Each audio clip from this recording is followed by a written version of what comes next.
coordinador del Comité de Infraestructura del Transporte, al ingeniero Ricardo Francisco Exome Zapata, al ingeniero Federico Dovalí, si nos hiciera favor, en el tema de aeropuertos, al ingeniero Juan Manuel Barbosa Espinosa, miembro del comité y experto en el tema de carreteras, y al ingeniero Juan Carlos Miranda Hernández, en la parte de ferrocarriles, y finalmente al ingeniero Celso Morales Muñoz, en la parte de puertos.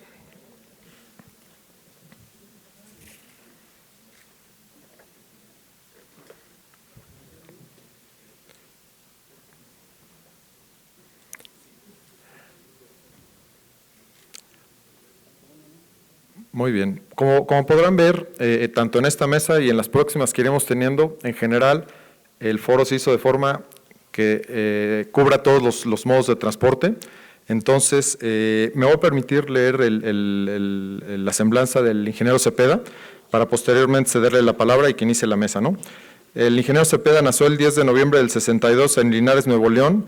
Es egresado de Ingeniería Civil de la Facultad de Ingeniería de la Universidad Autónoma de Nuevo León. En la ciudad de Chihuahua cursó la maestría en vías terrestres en la Universidad Autónoma de Chihuahua. Es perito en vías terrestres por el Colegio de Ingenieros. Diplomados como el Diplomado en Gestión Ambiental en Carreteras por la Cámara Mexicana de la Industria de la Construcción de Jalisco y el Diplomado de Evaluación de Desempeño de nuestro Diplomado de Presupuesto basado en resultados por la UNAM y la Secretaría de Hacienda.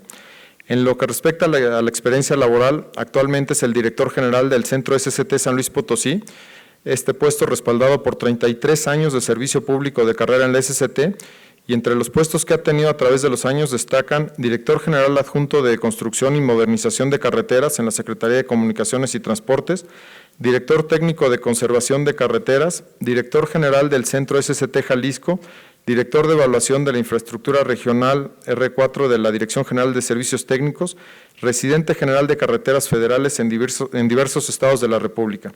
En la parte que respecta a la actividad gremial, entre lo que destaca su participación como consejero de este 37 Consejo Directivo del Colegio de Ingenieros, el actual, vicepresidente de la 22 Mesa Directiva Nacional de la Asociación Mexicana de Vías Terrestres, la MIVTAC, en el bienio de 2017-2019, vicepresidente de la 21 Mesa Directiva Nacional de la Asociación Mexicana de la MIVTAC en el bienio 2015-2017 y presidente de la Delegación Jalisco de la MIVTAC en el bienio 2012-2014. Con esto cedo la palabra al ingeniero Cepeda para que podamos arrancar con la mesa.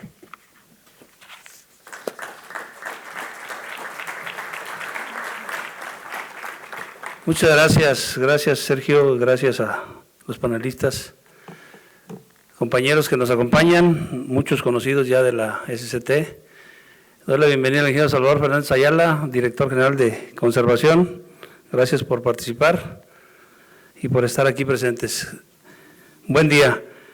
Antes que nada, quiero leer una pequeña semblanza de las personalidades que nos acompañan para que veamos la experiencia que tienen cada uno en su área y que aprovechemos este panel para poder hacer las preguntas que correspondan y tratemos los temas que consideren necesarios, ¿no? Esa es la idea. Primeramente, doy las gracias al ingeniero Ricardo Francisco Exome Zapata, diputado federal por el 4º Distrito del Estado de Veracruz, presidente de la Comisión de Infraestructura. Es ingeniero mecánico electricista, egresado del Tecnológico de Monterrey, tiene 3 maestrías, una en negocios, una en transporte, en ingeniería de transporte, tránsito y transporte, y una tercera en construcción en vías terrestres. Asimismo, cuenta con una vasta experiencia dentro de la iniciativa privada en el sector del transporte industrial y de comercio. Ha desempeñado varios cargos como consejero estatal y nacional de distintas cámaras y asociaciones como la Cámara Mexicana de la Industria de la Construcción, Colegio de Ingenieros Mecánicos Electricistas, Coparmex, Canacar, Canaco, Concamín. Actualmente es diputado federal por el 4º Distrito, como ya decíamos, y es el presidente de la Comisión de Infraestructura y pertenece también a las comisiones de Energía y Presupuesto de la actual legislatura. Gracias, diputado, por estar con nosotros. Juan Carlos Miranda Hernández, ingeniero civil, egresado de la Facultad de la UNAM, con maestría en Alta Dirección en el IPADE, maestría en Planeación en la UNAM, diplomado en Alta Dirección en las entidades públicas, en el Instituto Nacional de Administración Pública, y un programa en transporte urbano en Japan International Cooperation Agencia en Tokio, Japón. Ha tenido diversas responsabilidades, entre ellas gerente de planeación y evaluación de proyectos y subdirector de operación en Ferrocarriles Nacionales de México, subdirector de diseño y servicio de sistemas operativos, director de transporte en Ferromex. Actualmente es director de proyectos y derecho de vía en el Grupo México Transportes. El ingeniero Celso Morales Muñoz tiene una formación académica en la especialidad de puertos, tiene una maestría en Ingeniería Portuaria en la Universidad Autónoma de Tamaulipas, es especialista en Ingeniería Costera y Portuaria también, tiene más de 30 años de experiencia en el área marítima, como ya lo decíamos, 10 años en empresas pesqueras turísticas descentralizadas, 5 años en el sector académico, en el Instituto Politécnico, por más de 10 años. También ha participado en diversas empresas como Procamar, ha sido coordinador general de Puertos y Marina Mercante y director general de puertos del ST. Muy experimentado en el tema de puertos, Ingeniero Juan Manuel Barbosa Espinosa, que es nuestro especialista en el área de carreteras, es ingeniero civil de la Universidad Autónoma de México, tiene maestría en sistemas especialidades de transportes de la UNAM, ha desempeñado varios trabajos como apoyo técnico en la Dirección General de Servicios Técnicos, en la Dirección General de Autotransporte Federal, actualmente en la empresa Sigma Ingeniería Civil también es el coordinador de proyectos, ha participado en la integración de sistemas ITS para las carreteras, en el Autotransporte Federal, también ha participado en varios esquemas de concesiones, como el libramiento de Matehuala, Amozoc Perote, Atizapán, Tlacopulco, entre otras más. Y en último término, el ingeniero Federico Dovalí Ramos, conocidos por la mayoría de nosotros, es ingeniero civil egresado de la Escuela Nacional de Ingenieros, Facultad de Ingeniería de la Universidad Autónoma de México. Por más de 50 años ha laborado en las áreas de transporte aéreo, particularmente en aeropuertos, en diferentes dependencias del Gobierno Federal y profesor de aeropuertos en la Facultad de Ingeniería de la UNAM. Al mismo tiempo, más de 10 años como experto para América Latina y el Caribe por parte de la Organización de Aviación Civil Internacional, OACI. Como ven, el panel es muy experimentado en las diversas áreas que vamos a tratar, como se los comentaba. Quiero antes que nada nomás dar un poco la dinámica para que estemos enterados cómo se va a llevar a cabo. Aquí la idea es que el moderador de cada una de las mesas hará una presentación de 4 minutos referente al tema que le toque, ¿no? En este caso me toca a mí la situación actual de la infraestructura de México. Vamos a decir qué tenemos, qué hay, cómo está, y de ahí a través de varias preguntas que ya nos hicieron llegar con antelación varios compañeros a través de la aplicación, que no sé si ya la comentaron, del Slido. Si quieren pueden entrar a esa aplicación, ahí se van a hacer las preguntas y una vez que se agote el tiempo, la participación de los ponentes con las preguntas que ya tenemos planteadas, habrá las preguntas de todos ustedes y el intercambio de opiniones, ideas o lo que se desea manejar, ¿no? Vamos a dar inicio a la presentación, por favor.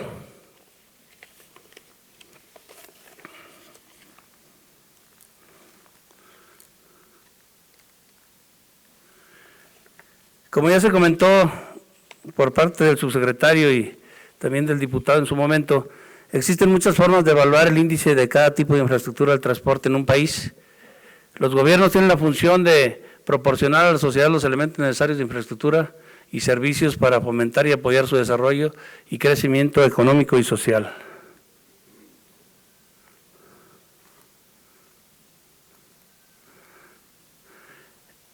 Órale. ¿Le regresan, por favor? Ahí mero. Para tener una idea integral del índice global de infraestructura de nuestro país, esta es otra forma de medirlo. Se presenta el índice creado por el Banco Mundial llamado Índice de Desempeño Logístico. el cual evalúa todos los distintos tipos de infraestructura, así como, en este caso teniendo en cuenta la operación desde las aduanas, infraestructura, embarques, logística, eficiencia, etcétera. En ese tenor, México ocupa el lugar número 51. Por supuesto, uno de los retos sería mejorar esa ubicación.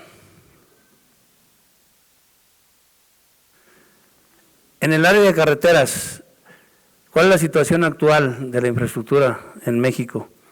Tenemos 407,000 kilómetros, de los cuales 50,000 son de la Red Federal de Carreteras, y a su vez esos 50,000 kilómetros están divididos en números gruesos, 40,000 de cuota y 10,000 de cuota, y 40,000 libres. Asimismo, las carreteras estatales alimentadoras son 133,700 kilómetros y la red rural 154,000.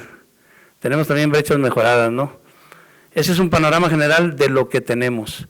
Aquí es importante destacar que a lo mejor por mencionar alguna de las problemáticas que está teniendo ahorita actualmente la administración o el transporte, en este caso Autotransporte Federal, viene ahí las licencias federales. La semana pasada tuvimos una reunión con Canacar, nos comentaban que en el país hay un déficit del orden de 10,000 operadores que ya hacen falta, y en Estados Unidos alrededor de 250,000 operadores. Se están llevando los operadores de Estados Unidos, les están pagando en dólares, pero la verdad aquí también se les está pagando mejor. Aquí tenemos un problema interno con la Secretaría en el sentido de, para otorgar las licencias, la licencia de materiales y residuos peligrosos es de 2 años, se hace cada 2 años, y la normal, por llamarle así, cada 4 años. Tenemos deficiencias ahorita internas en el sentido de que los exámenes médicos que se tienen que hacer y las pruebas, estamos muy escasos de médicos, había terceros externos que apoyaban a la Secretaría. La decisión de este nuevo gobierno es eliminarlos y empezar a crear o a fomentar más plazas o hacer otra estructura. Lo que quiero poner en la mesa es que se nos va a venir un problema grande en ese sentido y que a lo mejor no va a ser tema de esta mesa, pero hay más mesas donde se puedan platicar, ¿no? Adelante. Como ya sabemos también, en el área de carreteras tenemos 15 ejes troncales con alrededor de 19,500 kilómetros, que esta es una planeación que se viene llevando y que ha sido incrementando a través del tiempo desde 1995, es decir, si hay una planeación global o general en cuanto a ejes carreteros en el país, ¿no? ¿Qué tenemos en el área de puertos? Tenemos 11,000 kilómetros de costas. Aquí Celso es el experto, ahorita tendrán oportunidad de preguntarle lo que deseen. Tenemos 117 puertos y terminales, 16 APIs a cargo de la Federación, 7 APIs a cargo de los estados, 2 APIs a cargo del Fonatur y una API privada. Como podemos ver, está equilibrado el número de puertos y terminales, 59 en el Caribe, 58 en el Pacífico. ¿Son suficientes? ¿Faltan más? ¿Qué hay que hacerles? Sería una de las preguntas, ¿no? Esta es la situación de los aeropuertos. Tenemos 78 aeropuertos que constituyen la red mexicana, 54 operan vuelos comerciales, 19 aeropuertos administrados y operados por ASA, 34 aeropuertos administrados por grupos aeroportuarios privados, como OMA, como otras más. Y tenemos que ver también qué se va a hacer. Ya todos sabemos que se canceló también, y es una decisión tomada de la cancelación del aeropuerto de Texcoco. Se está implementando un programa metropolitano que constituye el Felipe Ángeles, que se instalará en la zona de Santa Lucía, como ya sabemos todos, y que en su momento tendrá interrelación con el aeropuerto de Toluca y por supuesto con el actual aeropuerto de la Ciudad de México. Eso lo dejamos en la mesa. Lo que sigue es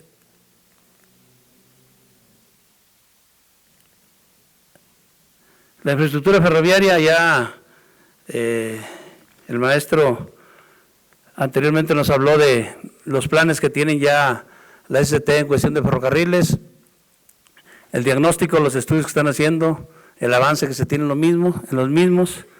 Entonces aquí tenemos nosotros una red ferroviaria nacional de casi 27,000 kilómetros, son 17,300 troncales y 9,500 de ramales. Están fuera de operación 3,525. ¿Qué hay que hacer con esos? ¿Por qué están fuera de operación? ¿Qué se requiere para ponerse en operación? ¿Son necesarios o no? Aquí los expertos nos darán sus comentarios al respecto, ¿no? La situación de los ferrocarriles también, como ya se comentó, son 9 cruces fronterizos con Estados Unidos y un cruce con Guatemala. Lo bueno que nomás tenemos un cruce, si no, imagínense cuántos migrantes entrarían. Da servicio a 13 puertos.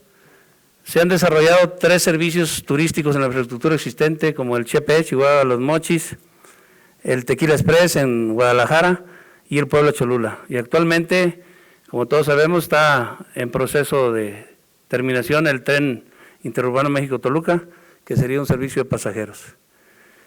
Dentro de las problemáticas, por mencionar alguna de ellas del sistema ferroviario nacional, es alrededor de 7,000 cruces a nivel que se encuentran en las carreteras con las vías férreas, que por supuesto es un sinnúmero de accidentes y se han hecho muchos esfuerzos por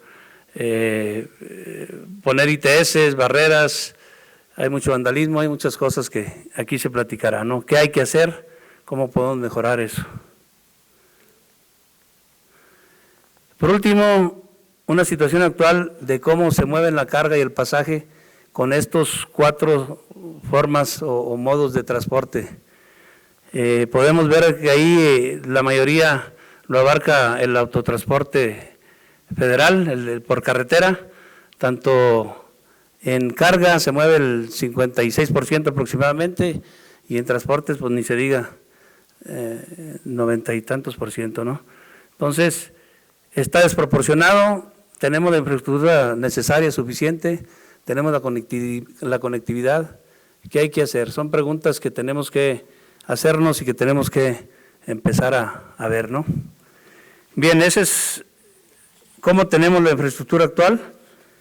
Ahora sería entrar en materia y yo empezaría dándole la palabra al diputado Exome con 2 preguntas en el sentido de, además agradecerle al diputado porque él va a tener una comparecencia en un rato más, muy probablemente no le dé tiempo de terminar la mesa, por eso quiero adelantarme y hacerle 2 preguntas, ¿no? Desde el punto de vista legislativo, en la Cámara de Diputados, ¿qué políticas públicas se están adoptando? ¿Qué políticas públicas se están previendo? ¿Cómo se está considerando el transporte en ese sentido, no? Y la otra sería, si hay presupuesto asignado, ¿cómo lo están conciliando? ¿Cómo lo están viendo con el Ejecutivo? ¿Qué están priorizando? Pues ya van como 3 preguntas, ya no me falta otra.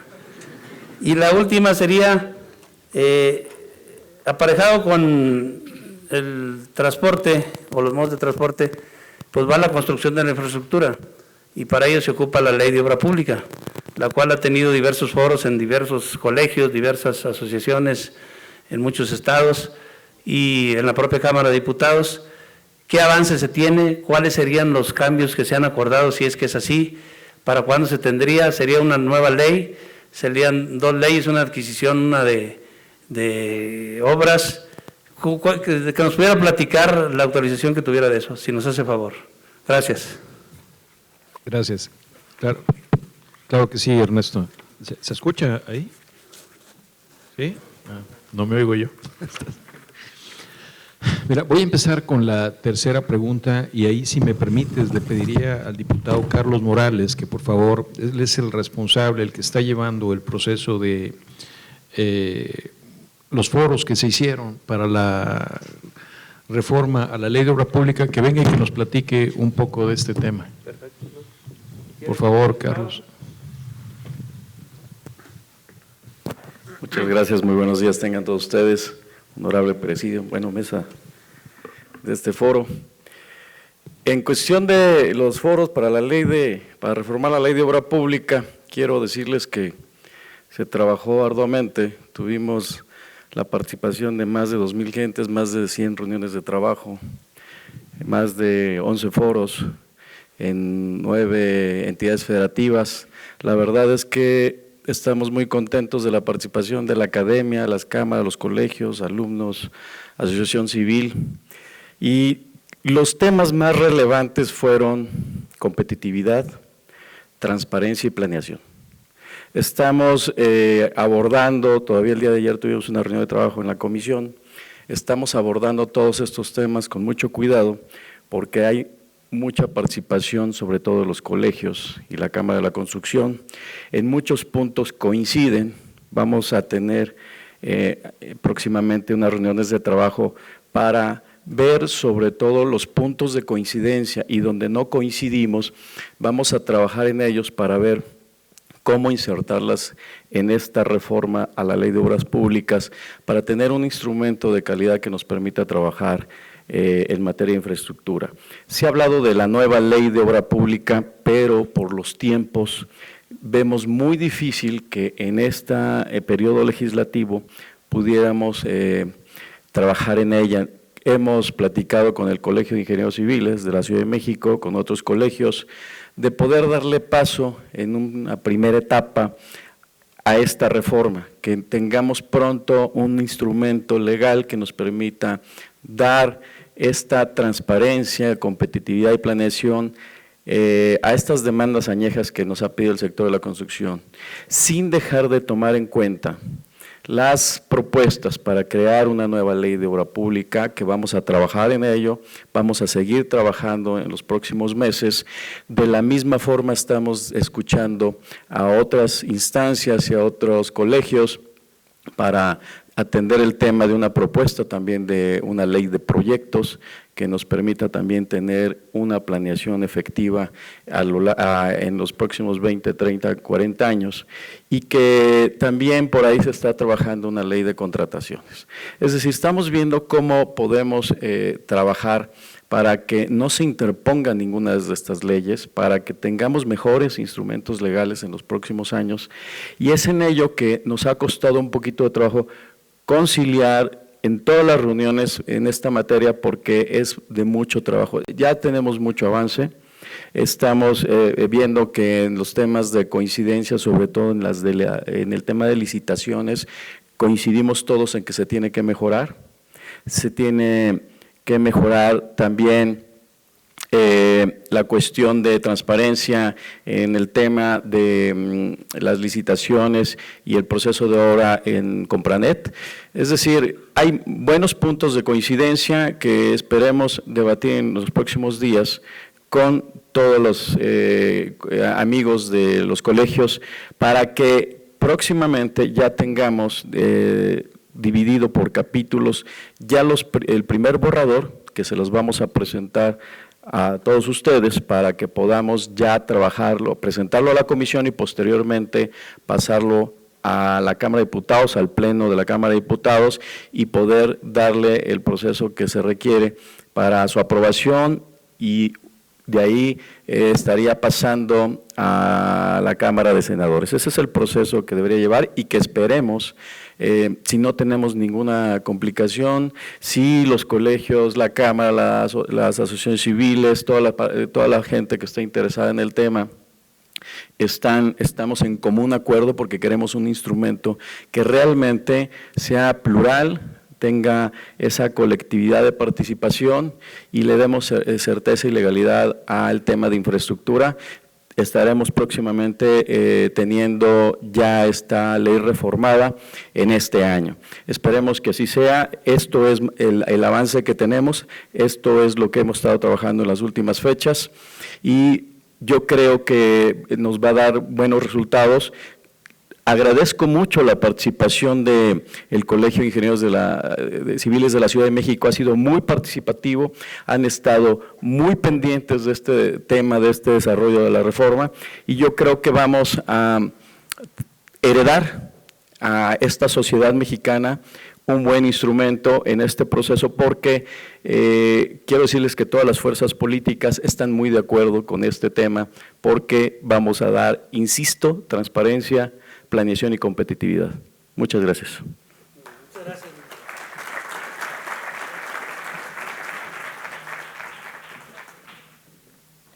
Gracias, Carlos. Y bueno, nada más aquí, redundando un poco más, en que si decías que es modificación o nueva ley, yo creo que son las dos.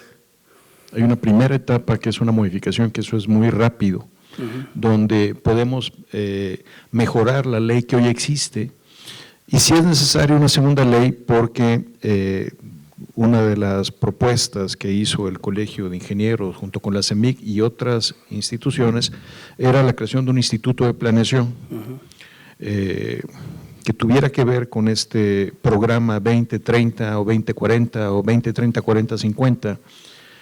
Y entonces, para darle cabida a este instituto, seguramente vamos a necesitar una nueva ley para que se deje establecido un procedimiento o programa que dicte hacia dónde debe de ir el país, y no cada nuevo gobierno que llegue, llamémosle federal, estatal o inclusive municipal, cada uno trae su idea de qué es lo que se debería de hacer. Creo que la ingeniería es muy precisa, y la realidad es que los análisis costo-beneficio te definen muchas de las cosas hacia dónde vamos, y tenerlo ya preparado.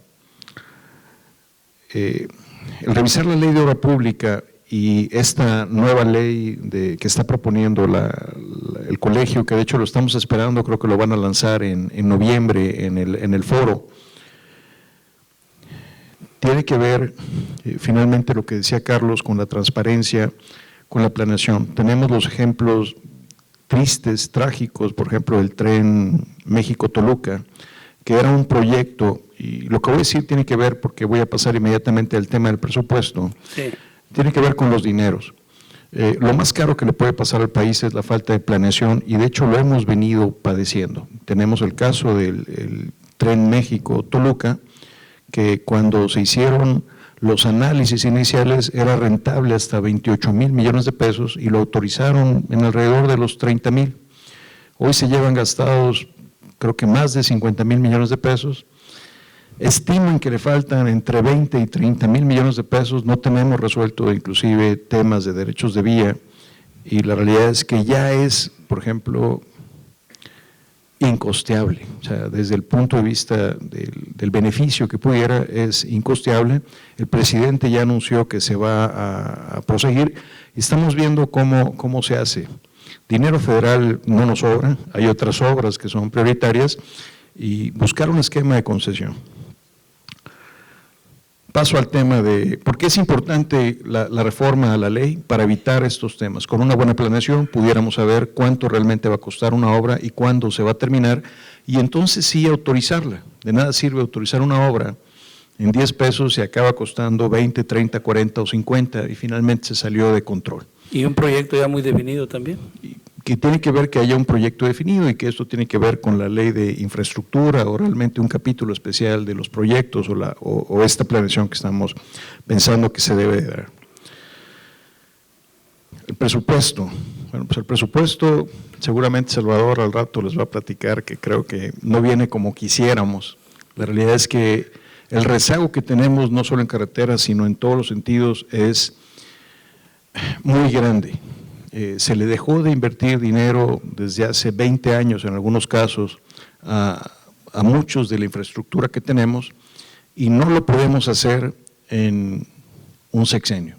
Recuperar este rezago con los dineros que tenemos actualmente. Realmente podrías abatir el rezago si tuviéramos mayor disposición de dinero, pero no la tenemos, y el presidente ha dicho, y lo acaba de refrendar en su informe, que no va a haber aumento en impuestos y que no va a haber derechos. Y bueno, entonces eso nos limita a la inversión, y estamos promoviendo que haya inversión privada.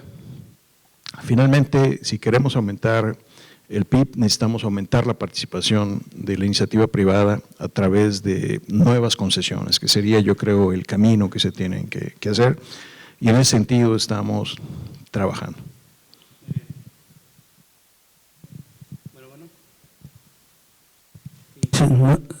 Ya está. Gracias, diputado.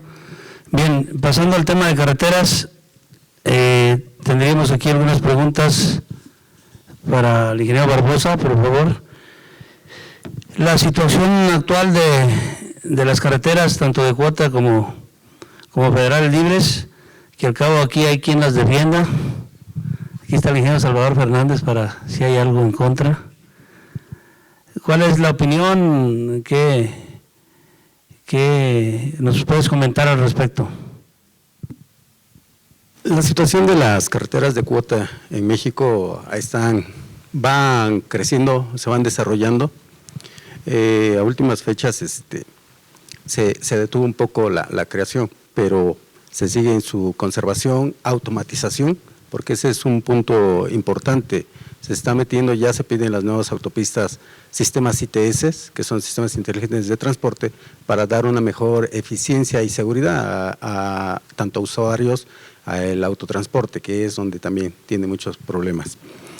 De esto, autopistas de cuota en la actualidad tenemos 75 concesiones que principalmente están a manos de la manejaban obras a través del FONADIN. Tenemos gobiernos estatales, particulares, pero aún falta más desarrollo. De hecho, lo que se veía de las autopistas de cuota, en su totalidad están integrados en los corredores de transporte que se platicaron, que son 15, pero una gran deficiencia de esos corredores, que deberían ser los principales, de altas especificaciones geométricas, tienen tramos que son carreteras libres de peaje, pero que su clasificación hay que revisarlas, porque tenemos autopistas de cuota en su mayoría, pero esos tramos libres de peaje que están clasificados a veces en tipo B o tipo C, hacen que la eficiencia sea mínima en esos segmentos. Un caso muy crítico es el eje de la costera del Pacífico, en donde su mayoría tiene tramos B y C. Entonces, las carreteras de cuota es, como comentaba el diputado, hay que tener una mayor planeación para poder determinar cuáles son las requeridas y cuáles son las de mayor eficiencia, y a su vez las que van a incrementar el desarrollo económico y social del país, ya que hay regiones que están muy bien comunicadas, pero hay otras que les hacen falta. La administración actual ha dado más impulso a unas autopistas que se tienen en Oaxaca, que se tiene contemplado terminar en este sexenio, pero hay muchos problemas sociales principalmente. El económico es fundamental, pero los sociales a veces detienen ese progreso y ese desarrollo, ya que impiden continuar con las obras, que a veces tenemos autopistas de cuota planeadas para una construcción de 4 años y por problemas sociales se alargan 10, 15 años. Por lo tanto, ahí es un área donde se tiene que trabajar adecuadamente con las autopistas de cuota. Muy bien, muchas gracias, ingeniero Barbosa. Volteando un poco al área de puertos, ya el ingeniero Héctor en su intervención nos dejó muy claro cómo se están trabajando los puertos, que son casi como empresas particulares que están haciendo negocio en el sentido de, pues sí, dando trabajo, pero también haciendo negocio. En cuanto a la infraestructura que tenemos, ingeniero Celso, ¿es suficiente? ¿Hay que invertir más por el lado del sector privado, por el lado del gobierno? ¿Qué comentarios nos pudieras hacer en ese sentido? Porque también se habla mucho de que se duplicó con las inversiones en los últimos años la capacidad de carga.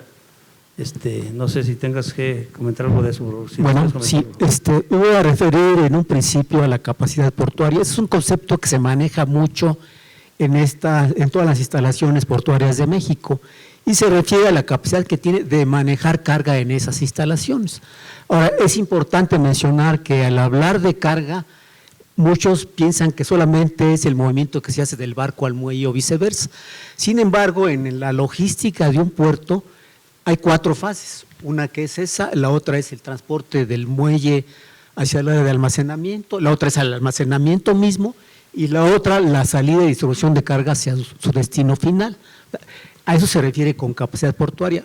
Ahora, ese estimado de capacidad que hicieron en los años pasados, tomaron como referencia, como capacidad inicial, el movimiento de mercancías que había habido en ese año, en el 2012.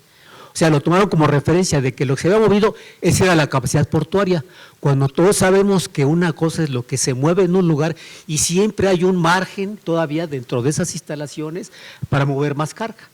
Si se acercara esto a la saturación, estaría muy cercano, pero en la práctica portuaria, y no nada más en México, sino a nivel mundial, se maneja que un 60% de ocupación del muelle es una buena práctica portuaria.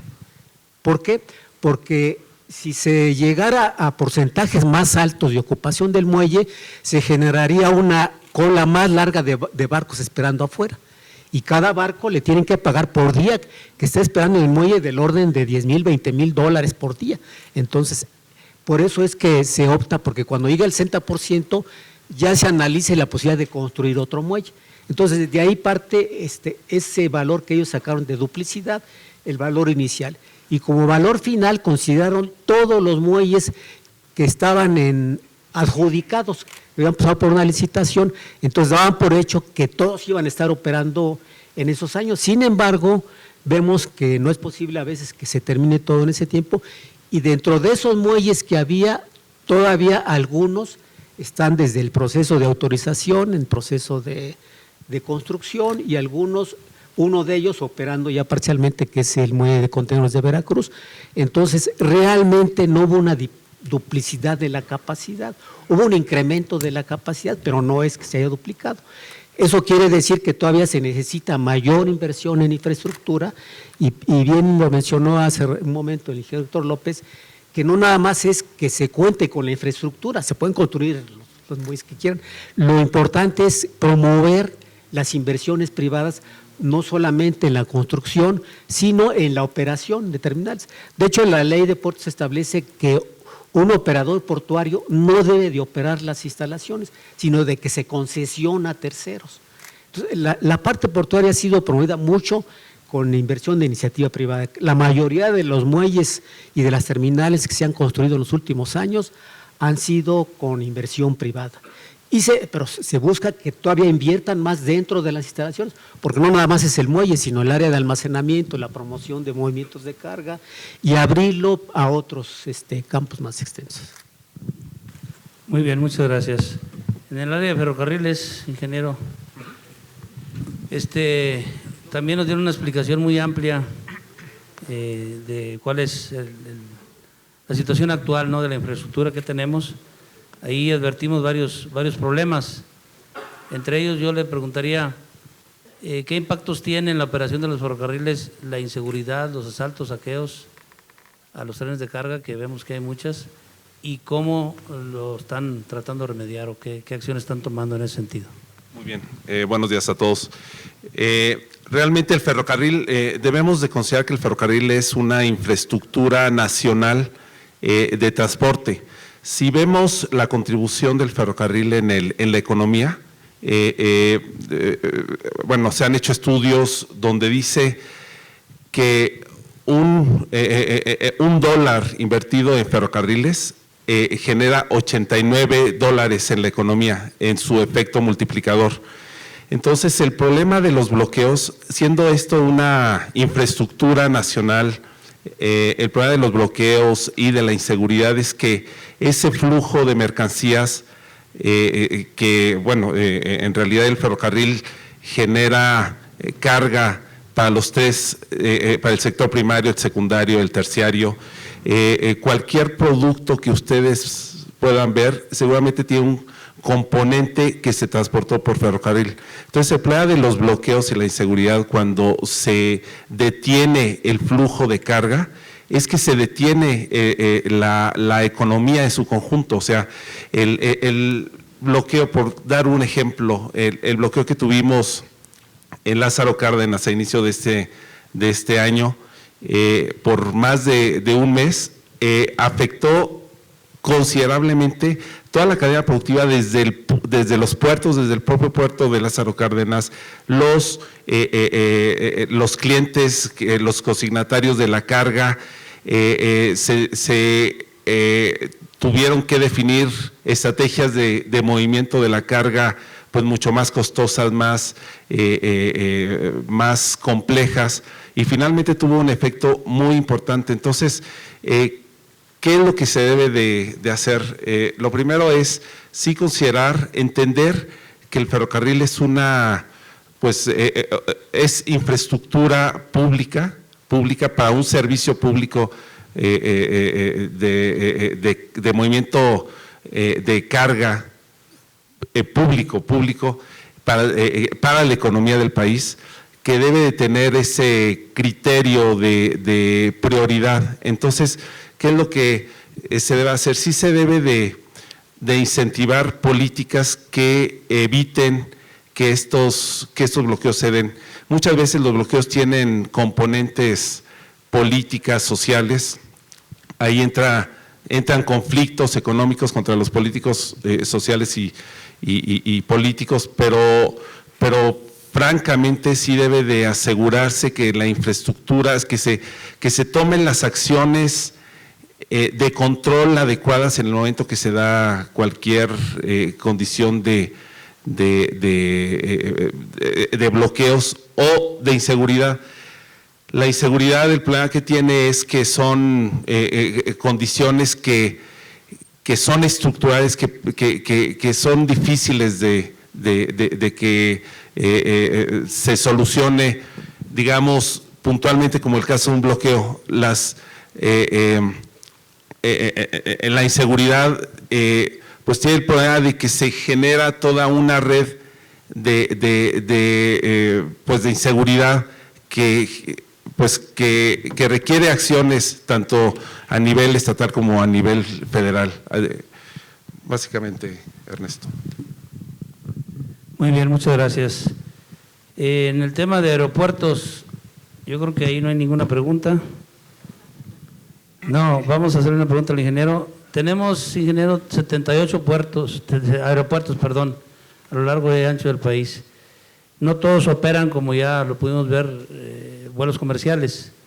Algunos que me ha tocado visitar, inclusive tienen un vuelo al día o inclusive 2, 3 vuelos a la semana y a veces nada más de temas de gobierno, ¿no?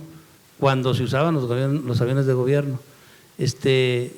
¿Qué comentario le merece o qué opinión puede dar a través de su larga experiencia, que casi vio nacer muchos aeropuertos, en la infraestructura actual? ¿Qué hay que hacerle? Hay que seguir invirtiendo porque todos los que están operados por las concesionarias, pues se ve que están operando bien. No sabemos si nos están saliendo más caros o más baratos. ¿Qué opinión le merece eso, por favor? Bien, perdón. Si vamos a hablar de la infraestructura de aeropuertos, tenemos que tener en mente necesariamente 3 aspectos que hemos aprendido a nivel mundial, pues de errores y de grandes fracasos, y que poco a poco se han ido aliviando. Uno de ellos, a partir de cuando los aviones empezaron a dejar de ser atractivo para aventureros y se empezó a tecnificar, nos encontramos con que los aviones sirven para transportar y entonces se genera el transporte aéreo. Sin embargo, el transporte aéreo necesariamente tiene que tener una infraestructura. Y a lo largo de los años hemos aprendido, repito, que los aeropuertos se han convertido necesariamente como parte de la infraestructura del transporte aéreo. Entonces, no se puede hablar del número de aeropuertos o de infraestructura de transporte de aeropuertos si no ponemos por delante el transporte aéreo, por un lado. Por otro lado, también hemos aprendido que los aeropuertos no pueden ser subsidiados. Los aeropuertos, y eso se desarrolló en Europa hace ya varias decenas de años, no pueden ser subsidiados porque eso genera ineficiencias y con mucha frecuencia corrupción. Entonces los aeropuertos tienen que tener una rentabilidad tal que les permita ser autosuficientes, es decir, que puedan tener ingresos y que esos ingresos cubran los egresos en su totalidad, para evitar, repito, esos subsidios. Y por otro lado, los aeropuertos se apoyan como parte de la infraestructura en que una parte de la comunidad prefiere el transporte aéreo para desplazarse a otras comunidades. De no ser así, de no existir esa necesidad o ese deseo, el transporte aéreo no existiría y tampoco existirían los aeropuertos. Entonces, esa necesidad o ese deseo va a depender en buena medida del tipo de economía de la región y el nivel económico de los usuarios para poder pagar el transporte aéreo, porque hay que reconocerlo que sí es el más caro de todos. Bueno, ¿más caro en qué sentido? Un vuelo México-Tijuana, hijo, no sé cuánto cueste, pero varios miles de pesos. El transporte por autobús, el boleto de autobús, es mucho más barato, indudablemente. Sí, pero a Tijuana llego en 3 horas y media y por autobús llego dentro de 3 días. Esos 3 días también me costaron. Y además llego es una piltrafa, definitivamente. Eso cuesta dinero. Entonces, bajo esos 3 principios de planeación, yo diría en términos generales que la red aeroportuaria en México es suficiente. Es suficiente porque no, en lo personal, yo no observo ninguna comunidad adicional que requiera un aeropuerto. O sea, que lo exige el aeropuerto por su nivel económico y por el tipo de actividades. Y también tenemos que recordar que la red actual se empezó realmente a desarrollar a fines de los años 60, principios de los 70. Y el programa de reconstrucción de aeropuertos, prácticamente el actual, viene desde esa época. Salvo algunas aventuras, yo diría, como por ejemplo, olvidándonos que los aeropuertos responden a la necesidad de una comunidad y no por capricho. Por ejemplo, Palenque. Palenque, teniendo un aeropuerto con posibilidades de remodelación discretas, se canceló y hubo que hacer uno nuevo. Y así tenemos varios aeropuertos. ¿De Agualeguas en Nuevo León?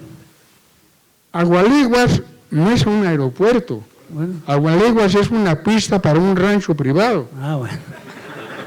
Es que eso no, por eso no lo tenemos relacionado, yo creo. Bien, muchas gracias, ingeniero. Vamos a una segunda ronda y yo les pido que vayan formulando sus preguntas en el celular para poder ahorita pasarlas y ellas mismas se van a ir calificando y aquí las vamos a ir viendo, ¿no? Vamos a dar una segunda ronda, les pido la respuesta un poco más rápida para poder tener intervención con el público, ¿no? Diputado, hablábamos ahorita de la inversión privada que como está escasa precisamente los ingresos, los dineros públicos, se están llevando a cabo ahorita algunos servicios como son las APPs en el tema de conservación, que aquí nos acompaña Salvador y hemos visto varias cosas de este nuevo programa novedoso, dijera yo, y para mí muy bueno también. No tenemos la experiencia aún, creo yo, salvo que alguien ahorita nos enriquezca con esto, de ver si es lo mejor, es lo más barato, lo más caro, pero es lo que hay, porque de otra manera no podemos hacer nada. Al último el recurso es fiscal, hay sí algún paso ahí de financiamiento, pues yo no sé si el que nos cueste 3-1, 4-1, que también estamos en esa evaluación, sea lo mejor para que siga siendo fiscal, no sé si pudiera ser mixto o algún otro tipo de financiamiento que a lo mejor tendría que ser ya a base de cuotas o compuesto, pero el dinero es el que falta. Lo que estamos viendo es que estructuralmente puedes dar un mejor servicio de operación. ¿Qué nos puede comentar al respecto? Gracias, Ernesto. Pusiste ya en aprietos ahí a Salvador. Antes de que se vaya, por eso. Bueno, pues igual, mejor que yo, él te podría contestar, o tú mismo inclusive, digo, ustedes saben cómo está el tema. Creo que las APPs que se lanzaron a finales del sexenio pasado fueron muy criticadas por el costo. O sea, realmente creo que inclusive en el área de mantenimiento hay un porcentaje muy alto que se están llevando las APPs. O sea, la APP es la forma del financiamiento, pero no deja al gobierno de pagarlo. Entonces, yo te diría, no se trata de hacer APPs si no tengo dinero, o sea, es decir, finalmente es deuda que tenemos, que el gobierno tiene que pagar. Habría que buscar, y en una reunión con el ingeniero la semana pasada, viendo cómo no se le afectaba tanto en el tema del presupuesto, buscar otras ideas donde de alguna manera hubiera algún recurso generado con una caseta de cobro o en las casetas de cobro actuales, aumentar las cuotas. Al final del día es aumentar las cuotas. Y quiero aquí sí aclarar perfectamente, decir, el no hay dinero es prácticamente estamos moviendo los mismos niveles de presupuesto de los años anteriores, o sea, no es que haya una disminución en el presupuesto, sino que sencillamente ha sido insuficiente lo que se les ha metido a las carreteras en los últimos años, no solo en el actual. En el actual hay que reconocer que no estamos llegando, aun cuando hay un proyecto para que a finales del sexenio tengamos el 90% de las carreteras en regulares condiciones. Es algo que discutíamos, decirle, oye, a ver, espérame, en regulares condiciones significa que las que tenemos buenas vamos a aceptar que se deterioren un poquito y caigan de buenas a regulares, y las que están malas las subamos de malas a regulares. Y le dije, mira, al final del día la mezcla es la misma, pero es mejor tener más regulares que unas buenas y menos malas. Mientras tengamos menos malas Entonces estamos buscando el mix, estamos buscando cómo pudiera generarse recursos. Alguien por allá, Luis, hablábamos hace un rato del tema que debería haber un cobro en la gasolina, que fuera directo a los temas de mantenimiento, como se platicó o se planteó hace varios años, y finalmente estamos viendo a ver qué se debería o cómo pudiéramos hacer. Capufe cobra 35,000 millones de pesos de cuotas, a lo mejor me meto en problemas, ¿verdad? Pero bueno, Capufe cobra 35,000 millones de cuotas que le da al Fonadín, y el Fonadín solo le regresa 15,000 para mantenimiento, y hay un 20,000 millones de pesos que se están yendo a otros proyectos también de infraestructura para el desarrollo, y dices, bueno, hay que darle un poco más a mantenimiento, que es el que está generando el ingreso. O sea, es increíble que carreteras de cuota estén en malas condiciones, ¿no? A lo mejor las carreteras que no son de cuota, dices, bueno, pero las carreteras de cuota deberían de estar en excelentes condiciones, y ahí estamos trabajando, buscando encontrar el mecanismo para lograrlo. Las APPs que se dieron, que son muy caras, el nivel de servicio que tiene que ver con el IRI, y bueno, ustedes saben mejor de estos temas, igual estaba muy alto, igual hay que realmente bajarlo un poquito, ajustarlo, para que no nos cueste tanto ese mantenimiento, y ese dinero que hoy estamos obligados a pagar se dedique a otros lados. O sea, un nivel de servicio un poco más bajo, siguen siendo muy buenas carreteras, pero no de alta especificación. Sí, además el usuario ya es imperceptible, ¿no? Ya no distingue mucho. No lo siente. Exactamente. Creo que, y en el tema del transporte, y también lo comentamos hace un rato, traemos ahí algunas propuestas de mejorar los sistemas de cobro, los sistemas de peaje. De nada sirve que la carretera esté muy buena si llegas a una caseta y te tardas 40 minutos, una hora en algún lugar, y estamos tratando de que sea un pase automático, o sea, que el vehículo no se tenga que detener. Hoy creo que la apuesta era muchas más casetas, o sea, si vienes de la México-Puebla, creo que hay 15 casetas, y van a meter 20, y El otorgamiento se da porque te paras para pagar y ahí se conforma un dique. Claro. Hay que buscar que haya una continuidad en el flujo y entonces estamos trabajando, hay una propuesta para tratar de homologar un sistema nacional de cuotas, ¿no? Y Muy mejorar bien. y que sea automático eso. Muchas gracias, diputado. Sobre el mismo tema, ingeniero Barbosa, en este sexenio se le está apostando más precisamente a la conservación, lo cual yo estoy de acuerdo, porque si tenemos una gran red y dejamos caer al rato, con lo que le metamos no vamos a poder recuperarla, ¿no? Entonces, ahí el tema es, dentro de eso se tienen ya mucha infraestructura y en buenas condiciones, en regulares condiciones, y alguna en excelente. La inversión que se está dando en el área de conservación pues es histórica. Dentro de su perspectiva, ¿cuáles serían los retos en la red carretera para usted? Los retos que nos presenta la infraestructura actual. Como menciona, la red carretera está en buenas condiciones, excelentes y regulares en un 80%, un 20% de la red carretera está en malas condiciones. Actualmente se le está dando prioridad a la conservación. Yo tengo otros datos, dice el diputado. Se supone síguele, no te creas. No, por eso englobé 80% excelentes, regulares. Ahorita entramos con ellos. Termina tu opinión, por favor. En este gobierno se le está dando mayor auge a la conservación y mantenimiento, pero también es importante que se vaya viendo en los recursos de reconstrucción, porque si no vamos a pasar a la inversa, de ese 80% pasaremos al 20% en condiciones regulares, ya que hay muchos tramos que por condiciones sociales, económicas, se están descuidando. Tenemos, de esos 40,000 kilómetros que tenemos de la red federal, 9,000 aproximadamente son de corredores, que esos son los que están en buenas condiciones. 14,000 son de la red primaria y 17,000 son de la secundaria, a las cuales es la mayor parte de esta red, a los cuales hay que darles más atención en cuestiones de conservación, mantenimiento, y muchos tramos también ya requieren reconstrucción. Muy bien, muchas gracias.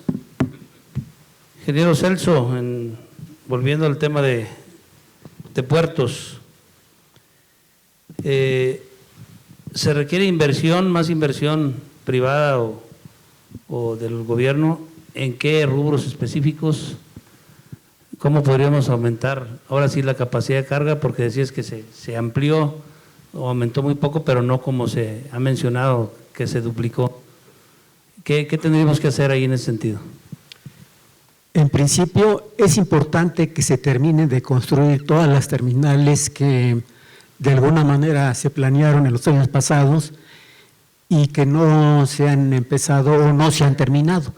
De esas terminales, las principales están en la ampliación del puerto de Veracruz, donde está en proceso una de fluidos y otra de contenedores, pero también hay otra de graneles y otra de usos múltiples. O sea, es importante que se terminen esas terminales, así como otras que están, por ejemplo, en el puerto de Topolobampo, de Altamira y en algún otro puerto por ahí. Dentro de estas cargas hay una que tiene especial importancia, que es el suministro de combustibles. La Secretaría de Energía emitió el dato en los años pasados de que solamente hay capacidad para 3 días de almacenamiento. Este es en promedio, porque si nos vamos al norte, a lo mejor allá hay lugares que tengan más días de almacenamiento, y conforme se va hacia el sur, puede ser que, ya lo hemos visto en la Ciudad de México, yo creo que en México es el que tiene menor capacidad para almacenar. Entonces, en ese campo es importante, sobre todo, terminar esas terminales de combustibles que ya están en proceso, que es la de Topolobampo, Altamira, la de propio Veracruz, y van ligadas no nada más con la terminal, sino que el almacenamiento, porque ese es el principal problema. Como yo les decía, es toda una logística del paso de la carga. Aquí esas inversiones, y que afortunadamente son de inversionistas privados, seguirlas, darles oportunidad para que se terminen. Y nuevas terminales es posible que se necesiten, pero entonces ya hay que evaluar los programas que echaron en este sexenio, que es el programa de rehabilitación de refinerías y la construcción de la nueva en Dos Bocas. Ahí hay que ver cuánto combustible se va a generar y en base a eso ver si todavía se necesita invertir en otras terminales nuevas también, ¿verdad? Esas serían las principales inversiones que se requieren. Muy bien, muchas gracias, Celso. Ahí, si me permites, digo, el tema es los puertos marítimos, al igual que los puertos aéreos, debes ir previendo el crecimiento. Digo, cuando hablaban, por ejemplo, de la duplicidad de la capacidad de carga, o sea, no es la duplicidad de la carga, o sea, sino duplicidad de la capacidad, que es, por ejemplo, el tema de la ampliación del puerto de Veracruz. O sea, el puerto de Veracruz va a estar sin problemas por los próximos 50 años, por ejemplo, para recibir, y va a estar operando a lo mejor el puerto nuevo, porque realmente son dos puertos separados, a lo mejor en un 15, un 20% de los espacios de almacenamiento, los espacios, los atraques, los puertos de atraques. Manzanillo tenemos un problema muy serio. O sea, en Manzanillo, de hecho, ya hay un proyecto para hacer una ampliación, y de hecho en Manzanillo, por ejemplo, los números fallaron a la buena. Nunca se pensó que fuera a tener el éxito que ha tenido, y la realidad es que en muy poco tiempo está rebasado, sobre todo, a lo mejor la capacidad de descarga del barco, no. Tú podrías estar recibiendo más barcos, pero por ejemplo, Manzanillo tiene un problema de almacenamiento de mercancías, está saturado. Entras al puerto por la ciudad, faltan una serie de libramientos, faltan una serie de situaciones que son las que se tienen que invertir, y tenemos que ir pensando a futuro, es decir, no es, oye, ya resolví el problema, es decir, a ver, lo tenemos resuelto hoy, pero debemos de empezar a planear para tenerlo resuelto permanentemente, ir adelante, no que nos ganen, que fue lo que pasó con el aeropuerto, hablando de aeropuertos de la Ciudad de México, donde finalmente el futuro nos alcanzó. Claro. Como planteaba el subsecretario, ¿no? O sea, que hagamos propuestas a 20, 30, 40 años, ¿no? Porque eso es lo que estamos tratando. Alcanza muy rápido. Eso es lo que estamos tratando. Muchas gracias, diputado. En el caso de ferrocarriles, Juan Carlos, hay alrededor de 3.500 kilómetros de vía que están en desuso, están abandonados, por llamarle de alguna manera. No nos llevan a algún lado, no operan, no funcionan, están desmanteladas las vías, tenemos invasiones. ¿Por qué están en esa situación y qué es lo que habría que hacer, o no vale la pena recuperarlos? Correcto. En México, pues hablamos de este 13% que tenemos de vías que hablabas, los 3.600 kilómetros. ¿Cómo se han dado esto? Por un lado, porque han dejado de ser útiles estas vías, y por otro lado, cuando se concesionaron los ferrocarriles en 1996, 99, digamos que fue el periodo en que se concesionaron, se identificaron las rutas que realmente ya no tenían una vocación económica, social, y donde se movía un tren cada 3 días con 10 carros, con 5 carros, donde los trenes de pasajeros, yo recuerdo casos donde se movían trenes de pasajeros con 8 o 12 pasajeros en el tren. El mercado ya no lo necesitaba el servicio ferroviario, y entonces lo que sucedió es que esas líneas quedaron fuera de las concesiones. ¿Qué es lo que hay que hacer? En primer lugar, hay un derecho de vía muy valioso que hay que proteger. Eso sí debe de haber una política pública de proteger ese derecho de vía, porque la economía y el país se mueve. Entonces, lo que en un momento dado no tiene ya un sentido económico y social, en un momento dado sí se recobra. Hemos tenido que recuperar varios ramales que estaban fuera de operación y que la economía y el desarrollo social nos lo han requerido. El Tren Maya es un buen ejemplo. El Tren Maya, los tramos de Valladolid a Mérida, pues ahora se está integrando a un servicio de pasajeros. El tramo de Oaxaca, que integra una capital de un estado como es Oaxaca,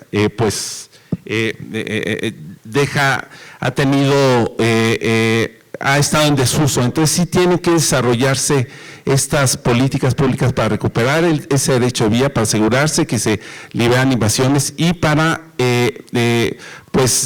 repotenciarlas. De hecho, la última modificación a la ley sí prevé que la Agencia Reguladora de Servicio Ferroviario recupere las líneas que están en desuso, las evalúe y las potencie. Seguramente vamos a ver acciones en los próximos meses en ese sentido. Gracias. Vamos a pasar a las preguntas. Ya le tocaba a usted, aquí le va a tocar de todas maneras. Ya las preguntas de los participantes. Pregunta Ernesto René Mendoza Sánchez. ¿Ve factible la operación eficiente del sistema aeroportuario Ciudad de México, Toluca, Santa Lucía?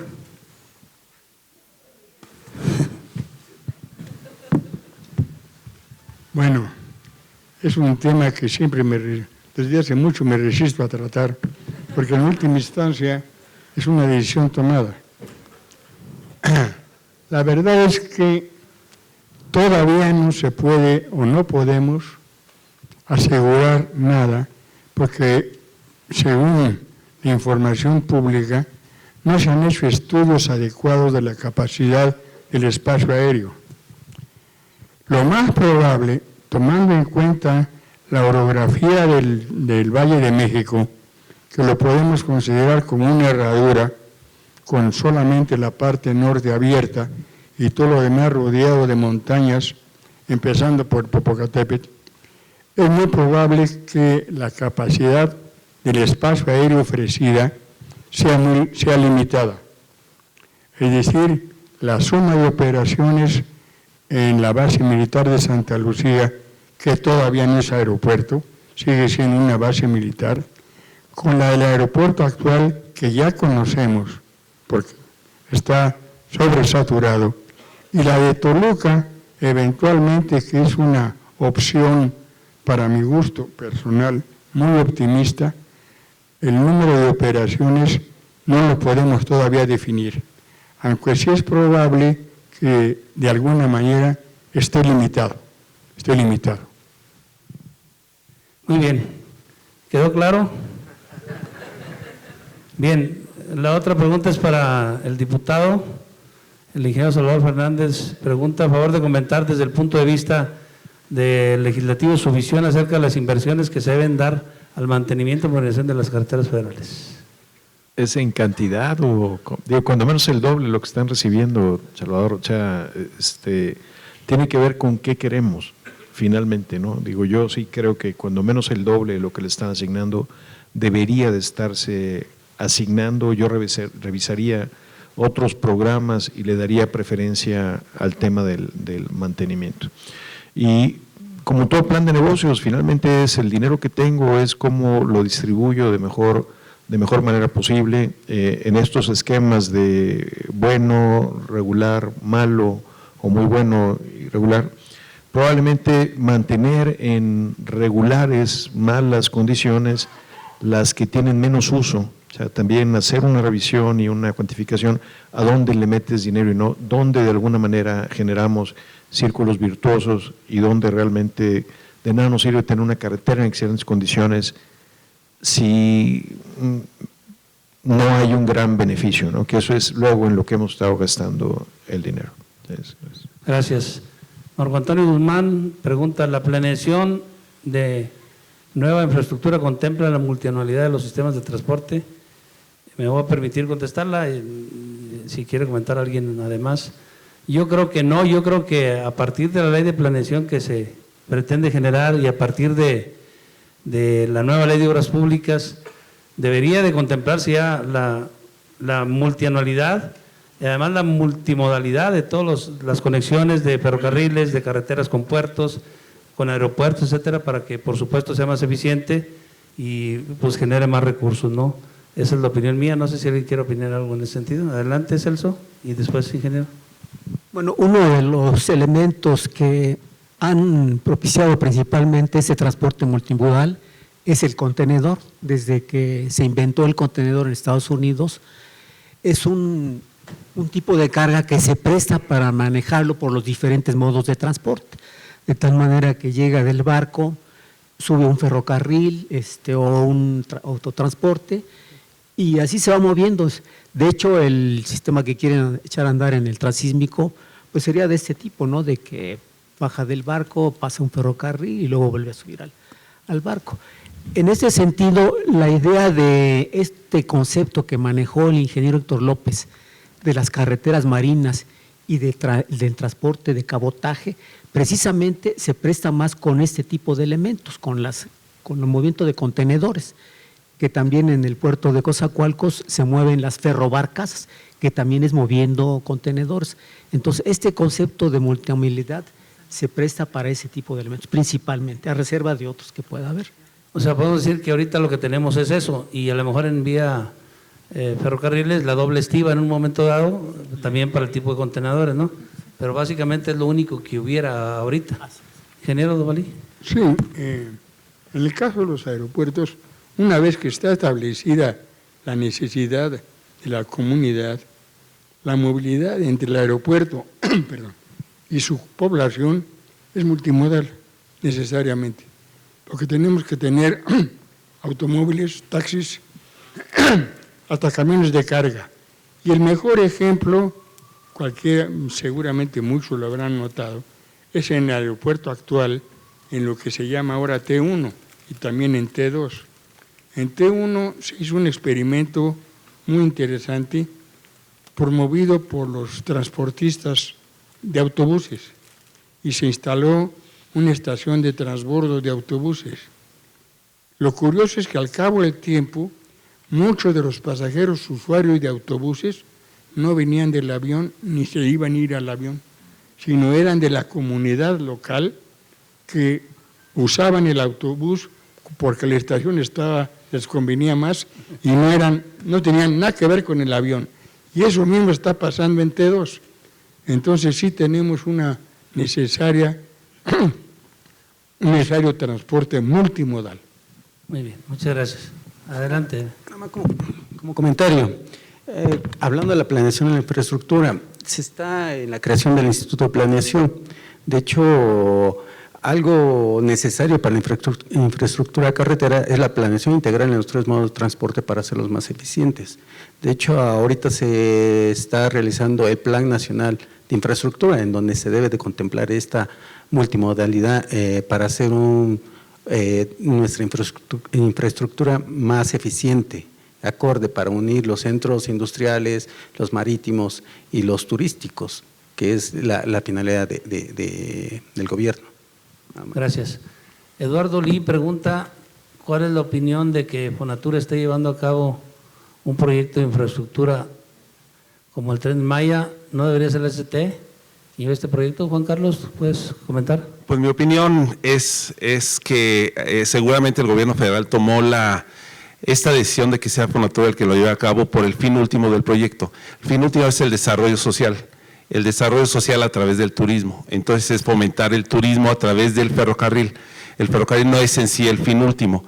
Lo que sí es un hecho es que, digamos, entendiendo esta lógica, sí me parece importantísima la participación del SCT en todo lo que es la función del SCT técnica, asegurar que la infraestructura se desarrolla con especificaciones técnicas.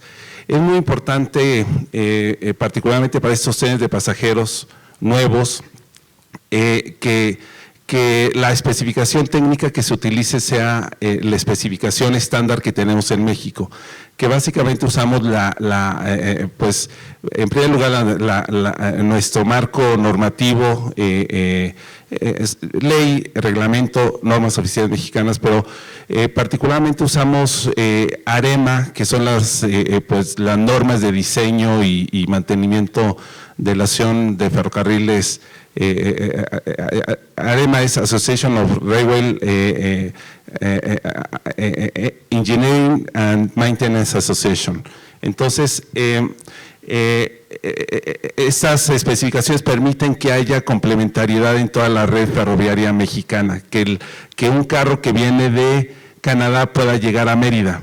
Entonces es muy importante esta adopción de estas normas estándar, y luego pues la supervisión a través de la Agencia Reguladora del Transporte, a través de la Secretaría de la Dirección General de Desarrollo Ferroviario y Multimodal del SCT, que nos aseguremos que la infraestructura se desarrolla y se construye y se opera con estándares reconocidos de la industria mexicana. Ahí sí creo que la SCT tiene que estar presente, ¿no? Gracias.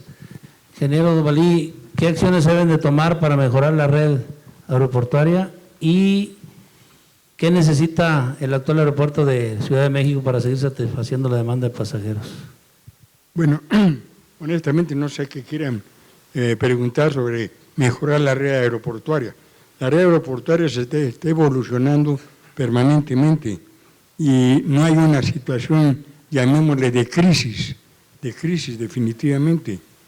Pero sí se puede, indudablemente, siempre se puede mejorar cualquier cosa. Y una de ellas es que el gobierno, a través de la Dirección de Aviación Civil, implante medidas más regulares para revisar los términos de las concesiones a los 3 grupos aeroportuarios, a OMA, a Pacífico y a Centro, y a Pacífico y al sureste. Es decir, el gobierno federal no ha vendido los aeropuertos. El Estado mexicano sigue siendo propietario de los aeropuertos. ¿Por qué? Porque no ha habido transferencia de dominio. Los grupos aeroportuarios en realidad son meros concesionarios. Lo que sí podemos mejorar indudablemente es los términos o las cláusulas de los contratos que se elaboraron hace varios años y que hay que actualizar definitivamente.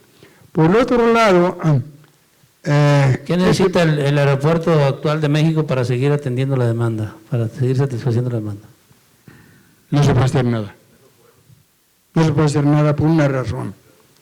Lo que hemos hecho en México, en el aeropuerto de Ciudad de México, lo que hicimos cuando se construyó T2, hicimos porque a mí me tocó parte de ese circo, es que se mejoraron las condiciones del manejo de pasajeros y el número de posiciones simultáneas de aviones. El problema que tenemos en el aeropuerto de Ciudad de México es que no podemos incrementar el número de operaciones. La razón es muy simple. La separación entre las pistas paralelas, entre la 5 izquierda y la 5 derecha, no nos permite, por regulaciones aeronáuticas, incrementar la capacidad con operaciones simultáneas. La razón es eminentemente de aerodinámica por efecto de la turbulencia en la punta de las alas que generan los aviones.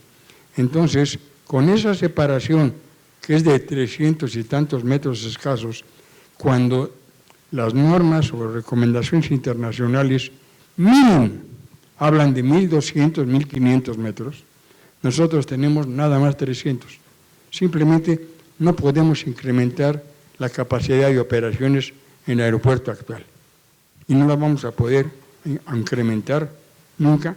Bueno, nunca no. Hace 20 años se hizo un estudio para hacer una pista paralela a esa distancia. El problema era muy sencillo, eliminar Ciudad Nezahualcóyotl cuando ya tenía más de 1 millón de habitantes. Simple, no pudimos hacerlo. Eso es lo que hay que hacer. Bien, gracias. El ingeniero Luis Rojas dice, se debería asignar al menos el 1% del valor del activo de la infraestructura para el mantenimiento. ¿Cómo implementarlo? A través de los impuestos de gasolinas, como en otros países, el PEP. ¿Qué podemos hacer? Señor diputado, ¿podemos contestar eso? Todo pasa por Hacienda. Digo, si hoy no lo metes, al final del año va a caer. No sé si estás planteando aumentar, por ejemplo, el costo de la gasolina en un 1% y ahí es un problema, es decir, es lo que le asignes a mantenimiento se lo quitas a otro lado. O sea, ¿es la misma bolsa o es la misma sábana? Entonces, si le jalas para un lado, te tapas, descobijas otro lado. Creo que hace falta una reforma fiscal integral, o sea, hay que revisar muchas cosas y eso está previsto en 2 años. Entonces, yo creo que ahí… Hay que trabajar en eso. Ricardo de León, ¿qué nuevos proyectos de penetración de infraestructura carretera existen?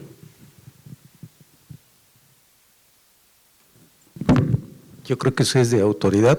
¿Cuáles son los planes que tengan también en la Cámara? Ya que desde el gobierno anterior no estaban muy claros cuáles fueron todos. Fíjate que no, ahí yo sí te diría, es qué planes tiene la Secretaría, que es quien la propone, y la Cámara es la que autoriza la inversión y la Cámara, el Poder Legislativo autoriza el presupuesto. Entonces aquí sí, a lo mejor… Yo creo que lo comentó el ingeniero Cedric en su participación. Él manifestaba que después del 20 de septiembre se iba a ver ya la planeación integral de la infraestructura a nivel nacional. Habría que ver qué sale de eso, ¿no? De la revisión que se haga en ese momento. La ingeniera María Inés Zúñiga Castillo dice, en la red federal se habla de carreteras concesionadas y libres de peaje. Se observa que la longitud de carreteras concesionadas es muy grande. ¿Cuántos años debe estar concesionada a los particulares y quién vigila el cumplimiento? Pues yo creo que no, son 10,000 kilómetros de los 50,000, de los 60,000. Entonces, es un porcentaje bajo en relación a lo que tenemos. Sin embargo, pues no sé si quieres comentar si son muchos años, son pocos, o qué te parece la pregunta de la ingeniera, ¿qué le puedes decir? Los años de la concesión están básicamente, son 30 años en lo que se les da normalmente, pero también está en función de las inversiones y cómo se recupera esa inversión para los concesionarios. Al momento que recuperan su inversión, entonces ya tiene ganancias para el gobierno. Pero cuando en algunos casos se ha dado que no recuperan la inversión, amplían el plazo de concesión. Por lo tanto, pues son 30 años los que se le están dando actualmente. Sí, ¿y quién se encarga del seguimiento? La propia Secretaría a través del área de concesiones, ¿no? Última pregunta, el ingeniero Mario Holguín, ¿se sigue hablando? No leyendo. Se sigue hablando de la afectación a las obras debidas a las problemáticas sociales, añejo problema en nuestro país, pero a la luz de los últimos conflictos parece que los funcionarios carecen de los conocimientos y habilidades para plantear las obras y prever los conflictos y atacarlos desde un inicio. ¿Es pregunta o...? Sí, de acuerdo. O sea, yo creo, si ahorita comentas, yo creo que lo que falta a lo mejor es aplicar la ley, ¿no? Aplicar la ley como debe ser, porque derivado de los temas sociales, necesidades, requerimientos de muchas comunidades o zonas geográficas del país, o como queramos llamarle, grupos vulnerables, se convierte en una línea, desde mi punto de vista, una línea muy delgadita entre las necesidades y la autoridad, lo que debe ser, ¿no? Yo creo que la impunidad en ese sentido de darles más a los que más gritan, pues no debería ser lo que es justo, bajo una planeación, bajo un proyecto, bajo un programa, bajo un recurso autorizado, y darle seguimiento en ese sentido, porque si no, nunca vas a terminar. El que grite más se le va a dar más, o el que cierre más las vías de ferrocarriles, los costos que tienen, realmente son grandísimos los costos de operación, nos ha tocado verlos en diversas cosas, en ferrocarriles, en carreteras, y yo creo que ahí, para mí, desde mi punto de vista, es aplicar más bien la ley.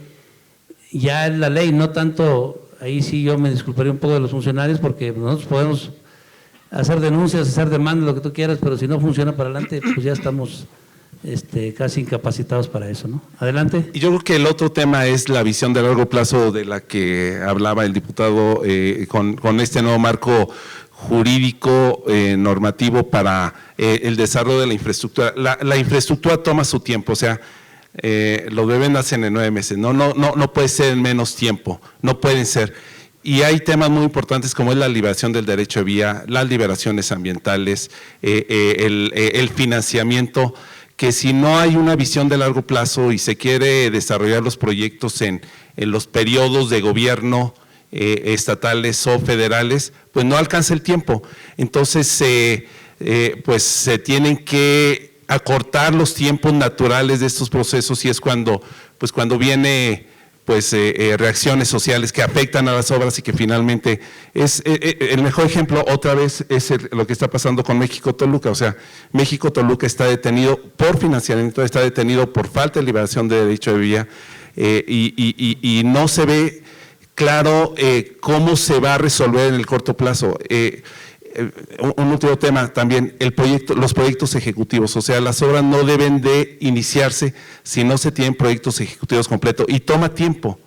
Es esta visión de largo plazo la que nos va a ayudar a cambiar este paradigma de periodos sexenales, ¿no? Y de la planeación, de la aplicación de la ley y de respetar presupuestos y proyectos ejecutivos. Ingeniero, ya para cerrar, por favor. Es decir, yo lo veo bajo otro punto de vista. Con los avances científicos que hemos alcanzado y que se seguirán consiguiendo, y los desarrollos tecnológicos, todos los países están en problemas de que sus funcionarios estén más preparados. Todos. Estados Unidos, Canadá, Francia, Alemania, Inglaterra, México, ¿por qué no?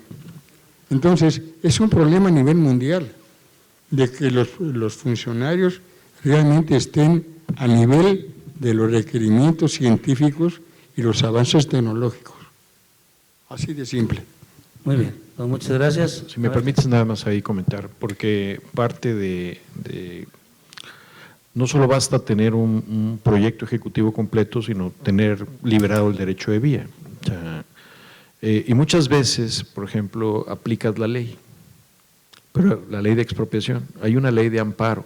Entonces, dentro de lo que salió de los foros, que tuvo bien Carlos coordinar, era el cómo resolvíamos el tema del derecho de vía, que entiendo que muchas veces hay una incapacidad de los funcionarios de resolver un conflicto social, que esto es un tema de negociación, te diría, hay muchas gente que no hay, muchas veces hay intereses, muchas veces hay corrupción.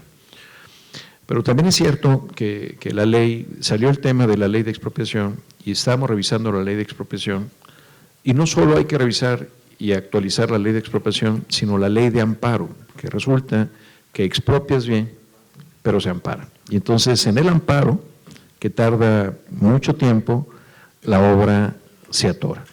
Entonces se está revisando la ley de amparo y estamos viendo inclusive, porque la ley de expropiaciones funciona bien para la propiedad privada, pero para la propiedad rural tiene otras leyes, las leyes agrarias rigen el ejido y entonces también es un tema que se está actualizando para poder tener liberados los derechos de vía. Muy bien, pues muchas gracias, vamos a darles un fuerte aplauso por favor a nuestros panelistas.